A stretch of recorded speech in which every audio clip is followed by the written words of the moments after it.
Welcome back. Welcome back to the road trip, everybody. Welcome back, Mishpachah.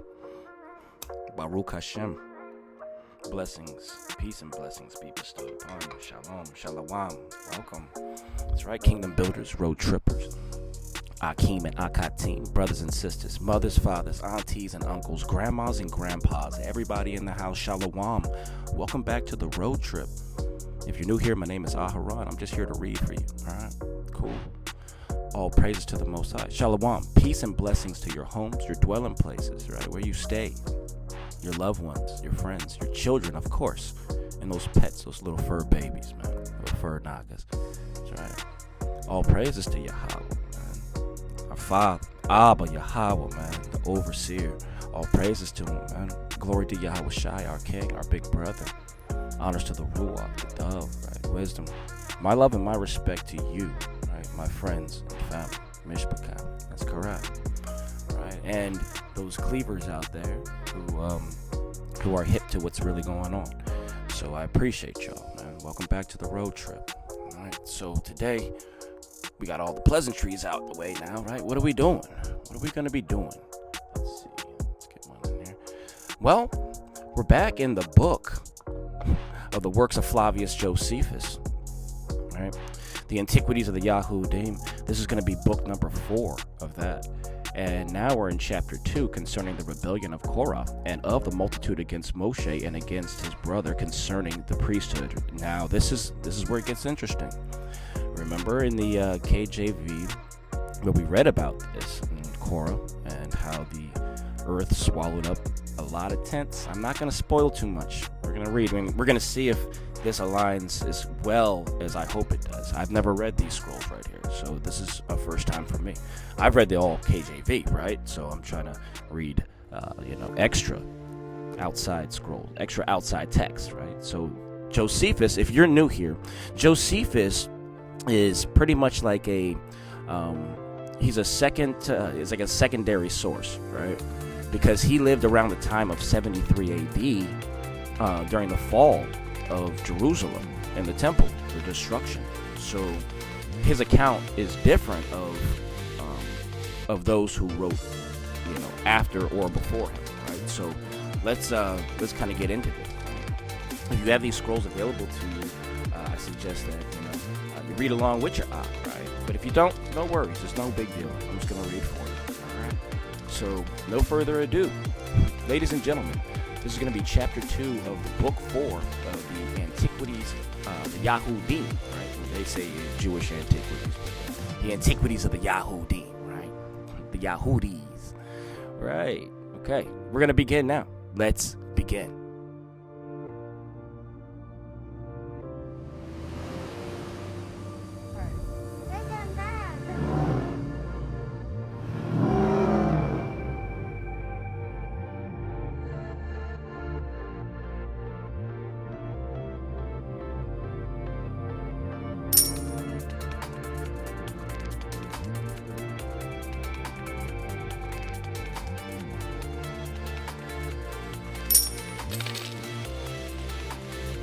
Section 1, and it reads, that which is usually the case of great armies, and especially upon ill success, to be hard to be pleased and governed with difficulty, did now befall the Yahudim.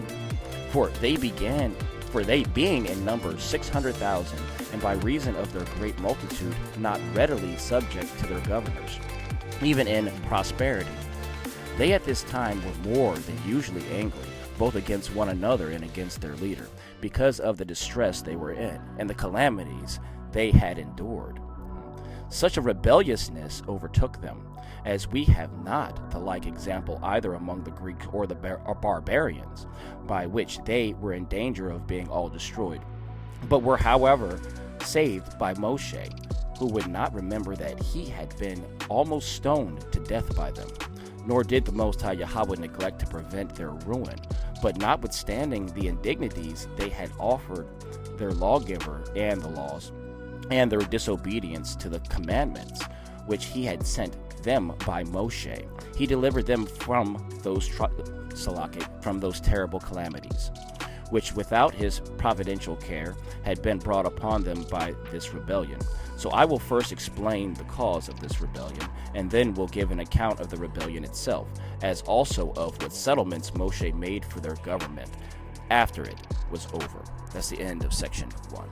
Okay, so we can see clearly here, and it's a good representation of what's happening all over the world today, and especially to our people, right? Because of the rebellion, we receive more and more calamities. And because of those calamities, people get more angry, right? And they get more despondent. They get more angry with one another. And then they get more angry with their leaders, right? Like, why are we going through all these calamities? Well, people put too much into the carnal, when really you need to examine that ruach, what's going on in the spirit, right? Because that's what's manifesting here in the physical. What's happening in the spirit? Is anybody asking the right questions? And then examine yourself. If you're angry, why? Shouldn't be. This is not your battle to fight. This belongs to Yahweh. You understand? That's the end of section 1. Let's continue on. All right. I'm just jumping in and out. Don't worry about me. Cool. All right. Let's continue on to section 2. All right. And it reads, Korah, a Hebrew of principal account, both by his family and by his wealth, one that was also able to speak well, and one that could easily persuade the people by his speeches, saw that Moshe had very great honor, and was uneasy at it, and envied him on that account. He was of the same tribe with Moshe, and of kin to him, was particularly grieved, because he thought he better deserved that honorable post on account of his great riches, and not inferior to him in his birth. So he raised a clamor against him among the Levites, who were of the same tribe, and especially among his family, saying that it was a very sad thing that they should overlook Moshe, while he hunted after and paved the way to glory for himself, and by ill arts should obtain it, under the pretense of the Most High's command, while against the laws.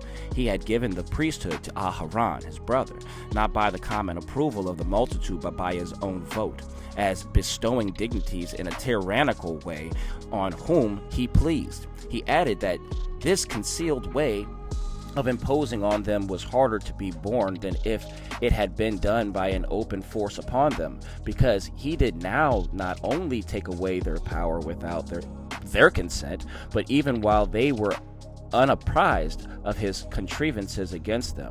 For whosoever in conscience to himself that he deserves any dignity aims to get it by persuasion, and not by an arrogant method of violence. But those that believe it impossible to obtain honors justly make a show of goodness, and do not introduce force, but by cunning tricks grow wickedly powerful. That it was proper for the multitude to punish such men, even while they think themselves concealed in their designs, and not allow them to gain strength until they have them for their open enemies. All right. There's a lot to unpack right there. Should we do it at the end or right now? Well, let's continue. Let's read a little bit more. Let's get some more context. All right. And it reads, For what account, he added, is Moshe able to give, while he has bestowed the priesthood on Aharon and his sons? For if the Most High Yahweh had determined to bestow that honor on one of the tribe of Levi, I am more worthy of it than he is, I myself being equal to Moshe by my family, and superior to him both in riches and in age. But if the Most High Yahweh had determined to bestow it on the eldest tribe, that of Reuben might have it most justly, and then Dathan, and Abiram, and on the son of Peleth would have it. For these are the oldest men of the tribe, and potent on account of their great wealth also. That's the end of section 2. Do you see the vulturous mindset of this young fool? Right? This Hebrew, he's young, he's learned, he speaks well, right? He's popular, you know. He's got a lot of fire in him, and he's going against his elders. He's going against righteous order because he's got a little money. He's got a wealth. He comes from a rich family, right? He's of the tribe of Levi. At this time, they know who they are, right? And so you got to think. Imagine this. You know that you're in the 12 tribes. You have a whole community that you live within the 12 tribes. But there's a certain family of those tribes, the Levites, not saying anything bad, but the Levites who know that they are the priesthood nation, right? They kind of sit a little higher. They're a little set apart, right? They're closest to the tabernacle. All their tents were closest to the tabernacle. And then the priests among them were even closer than that, right? So he saw himself as an equal to Moshe, right? Not subservient to him, going against the will of the Father. And so he went ahead and started, talking, behind the scenes in the community. Oh, I can do this. And because he can speak well, people were starting to take on to this, right? So there's a reason why his demise was so righteous. What he was doing was creating derision, right? He was sowing discord. All right? We're going to continue on. Let's go. Section 3. Now Korah, when he said this, had a mind to appear to take care of the public welfare, but in reality, he was trying to procure to have that honor transferred by the multitude to himself. Thus did he, out of the malignant design, but with plausible words, make speeches to those of his own tribe. And when these words did gradually spread to more of the people, and when the hearers still added to what tended to the scandals that were cast upon Aharon, the whole army was full of them. Now, of those that conspired with Korah, there were 250, and those of the principal men also, who were eager to have the priesthood taken away from Moshe's brother, and to bring him into disgrace. The multitude themselves were provoked to be rebellious and attempted to stone Moshe, and gathered themselves together after an indecent manner, with confusion and disorder. And now they all were in a disorderly manner, raising a clamor before the tabernacle of the Most High Yahweh, to prosecute the tyrant, and to relieve the multitude from their slavery under him, who under color of the divine commands laid violent injunctions upon them. For had it been the Most High who chose one, he only chose one, that was to perform the office of the priest, he would have raised a worthy person to that dignity, and would not have produced such as one as was inferior to many others, nor have given him that office. See, they're putting him down, and that in case he had judged it fit to bestow it on Aharon, he would have permitted it to the multitude to bestow it, and not have left it to be bestowed by his own brother. That's the end of section 3. And because of this jealousy, this envy, this unrighteous attitude, it's like, well, we don't like Aharon. We're better than him. We're richer than him. We're younger than him. We live closer, whatever. They have all of these reasons to try to cast them out. They want to supersede. They want to overthrow. They want to basically form a coup, right? Basically, that's a regime. That's basically a regime, and you can't have that inside of the family, inside of the tribes, inside of the camps, man. You can't do that. Doesn't work. That's not the order that the Most High told Moshe how to do things. And we're not moving in those righteous order. There's going to be judgment. There's going to be punishments. Let's read about it. We're going to go on to section 4. And then there's a note after that. So let's see what happens, okay? Cool. Let's go.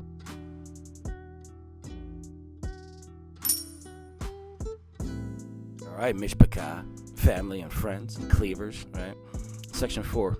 What does it say? Let's read it. And it reads, Now although Moshe had a great while ago foreseen the slander of Korah, and had seen that the people were irritated, yet he was not frightened at all, but being of good courage, because he had given them right advice about their affairs, and knowing that his brother had been made partaker of the priesthood at the command of the Most High Yahweh, and not for his own favor to him, he came to the assembly. And as for the multitude, he said not a word to them, but spoke as loud to Korah as he could. And being very skillful in making speeches, and having his natural talent among others, that he could greatly move the multitude with his discourses, he said, O Korah! Both you and all these with you, pointing at the 250 men, right? seem to be worthy of this honor, nor do I pretend, but that this whole company may be worthy of the like dignity, although they may not be so rich or so great as you are. Nor have I taken and given this office to my brother because he excels others in riches, for you exceed us both in the greatness of your wealth, nor indeed because he was of an intimate family. For Yahweh, the Most High, by giving us the same common ancestor, has made our families equal. Nay, nor was it out of brotherly affection, which an other might yet have justly done.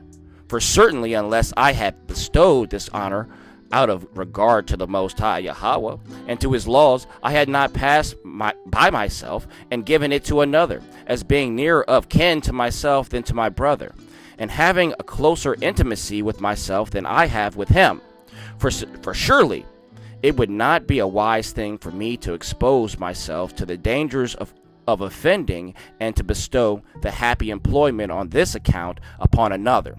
But I am above such base practices. I'm above such base practices, Naga.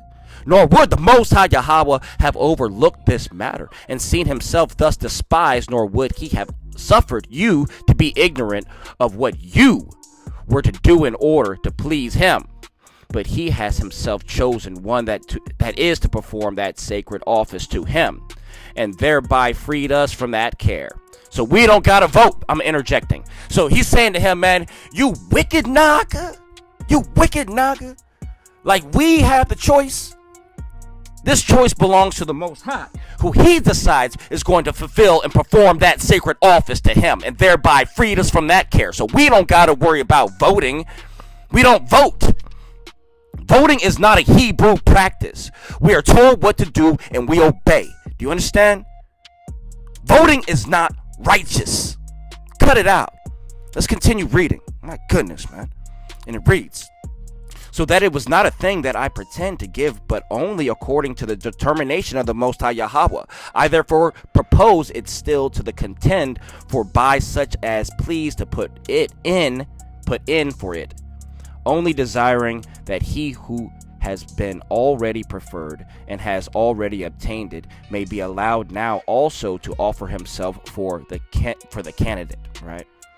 He prefers your peace and your living without rebellion to this honorable employment, although in truth it was with your approval that he obtained it. For though Yahweh the Most High were the donor, yet do we not offend when we think fit to accept it with your goodwill? Yet would it have been an instance of impiety, not to have taken that honorable employment when he offered it. Nay, it had been exceedingly unreasonable when the Most High Yahweh had thought fit anyone should have it for all time to come, and had made it secure and firm to him, to have refused it. However, he himself would judge again who it shall be whom he would have to offer sacrifices to him, and to have the direction of matters of religion. For it is absurd that Korah, who is ambitious of this honor, should deprive the Most High of the power of giving it to whom he pleases. Of what? Right? Not who you think is the best man, who the Most High chooses. And it reads, put an end therefore to your rebellion and disturbance on this account, and tomorrow morning do every one of you that desire the priesthood bring a censer from home, and come here with incense of fire. And do you, O Korah, leave the judgment to the Most High Yahweh, and wait to see on which side he will give his determination upon the occasion. But do not you make yourself greater than the Most High. Do not make you greater than the Most High Yahweh. Do you also come that this contest about the honorable employment may receive determination? And I suppose we may admit Aharon without offense to offer himself to the scrutiny, since he is of the same lineage with yourself and has done nothing in his priesthood that can be liable to exception. Come ye therefore together and offer your incense in public before all the people, right? The congregation of the assembly, right? Bring it forth. And when you offer it, he whose sacrifice the Most High shall accept shall be ordained in the priesthood, and shall be clear of the present slander of Aharon, my brother, as if I had granted him that favor because he was my brother. That's the end of section 4, and that's the end of chapter 2. We got one note to read. Let's get it, though, real quick, all right? And then let's talk about it. Maybe. Note. Point 1. Reeland here takes notice that although our Bibles say little to nothing of these riches of Korah, yet that both of the Yahudim and the Mohammedans, as well as Josephus, are full of it. Right? So they talk about, all right, that's the end of that point. Right? So these families, right, these priesthood Levite families were rich. Imagine like super gated community rich. Right? When the priests walked through the community, all the other Israelites from the tribes of like Simeon, Reuben, Benjamin, etc., Judah, they all looked at these people like, man, they're dressed in these fine linens, right? They got these, they hold the ephod, right? They hold all the priestly things. They're the closest to the tabernacle. When the cloud descends upon the people, they get to probably even feel the mist coming off of Yahweh's, pillar of smoke. You know what I'm saying? Like, they get all the dainties. They get all the best of the best stuff. They don't have to work. They don't have to go to war, right? They are inherited by the Most High Yahweh. They are like the chosen within the chosen. You see what I'm saying? There's like a circle within a circle. And that's what the Levites were. So they're kind of puffed up at this time. Unrighteous, right? Unrighteous, because it's like, oh, we come from the priest families, we got all this, but let's choose the best of us out of the best of us to hold the office of chief priest. No, that's not what the Most High Yahweh wanted. He chose him a Levite, and he chose Aharon, the brother of Moshe. Right? They thought that was unfit. They were like, man, but he's a Levite. Yeah, he's a Levite, but he's like a dusty Levite. You know what I'm saying? He's kind of like, they look kind of down their nose at him. Like, he don't got money like us. We're like kingly status. We're rich, man. We got everything we need. We got cattle. You know what I'm saying? We got women. We got everything. We got land. Well, not land yet, but you know what I'm saying. It's a mentality. It's a spirit. It's a ruach that they carried that was of a better nature, a higher nature than others. And you see that today. Certain people think they're better than others, but we're all equal in the eyes of the Most High. Well, let him choose, right? So he chose the brother Aharon, and it just worked that way. So anyway, that's the end of those notes. That's the end of this, and we're gonna close out here, I think. Okay. Yeah, so we read it and we spoke on it a little bit, right? If you have anything to add or subtract, please put that in the comments, right? We love that. We love participation. I love each and every single one of you, Road Trippers, Kingdom Builders, Akeem and Akatim, brothers and sisters, man. I love y'all sincerely in the Ruach, okay? And as we keep stepping forward in this movement, in this awakening, in this walk, remember, this is not a show. This is not a show. This is a lifestyle that we have committed and dedicated our entire lives to. If you don't wake up giving praises, your knees better hit the floor immediately. You understand me? Your knees better hit that floor and give all praises, honor, and glory to the Most High for allowing you to breathe his fresh air again. And it might not be fresh right now because of the cities that we're living in, but you know what I'm saying. You get another swing at it today. You might not have, got 100% yesterday, but if he allowed you to wake up and try again, that's mercy. That's grace. Okay? Have some discipline in this life. We're kingdom building. We are training right now. All right? I love you all. And this is the road trip, so it's very road appropriate to say that as you're traveling to and fro, back and forth in your prospective places where you got to go, especially if you got the little kiddies, please drive safe out there, right? Don't speed. Don't allow the law officers to pull you over, the slave catchers. Don't let them pull you over, man. These are not the times that you want to start getting involved in a lot of nonsense. Drive safe and mind your business. You understand? I love you all. And until we read again, until we speak again, you know the program. It's always all praises to the Most High. My love and my respect to you. And I love you, and I'll see you all very soon. Very soon. All right? Yeah. Peace.